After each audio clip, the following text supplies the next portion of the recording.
Dopamine ஹையானா பிரெயினுக்கு ரொம்ப பிடிக்கும், அதனாலதான் அடிக்கடி பண்ண தோணுது, அடிக்டிவ் ஆயிடுறோம். ஃபார் எக்ஸாம்பிள், ரீசெண்டா இப்ப ஜங்க் ஃபுட்ஸ் எல்லாம் அதிகமா எடுத்துக்கிறோம்.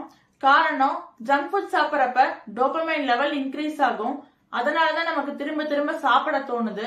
இன்னொரு எக்ஸாம்பிள், சீரியல் லவர்ஸ். இப்ப லேடிஸ் மட்டும் இல்ல, ஜென்ஸும் சீரியல் அடிக்ட் தான்.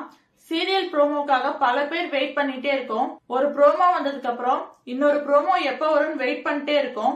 சோ அதனாலயும் டோபமைன் லெவல் இன்க்ரீஸ் ஆகுது. இப்படி டோபமைன் லெவல் எக்ஸஸா இருக்கிறதுனால அடிக்ஷன் மட்டும் கிடையாது, அக்ரஷனும் வரும், ஆன்சிட்டி கவலை வரும், இன்சோமேனியா தூக்கமின்மை வரும், இந்த மாதிரி நிறைய ப்ராப்ளம்ஸும் வரும். சரி, இந்த டோபமைன் லெவல் ஹையா இருக்கணுமா லோவா இருக்கணுமான்னு கேட்டா, நான் முன்னையே சொன்ன மாதிரி பேஸ் லைன் டோபமைன் லெவல்ல தான் மெயின்டைன் ஆகணும். இதுதான் லோல இருந்து ஹைக்கு போயிருமே, அப்புறம் என்ன பிரச்சனைன்னு கேட்டா, ஃபர்ஸ்ட் டோபமைன் லெவல் எப்படி ஒர்க் ஆகுதுன்னு பார்க்கலாம்.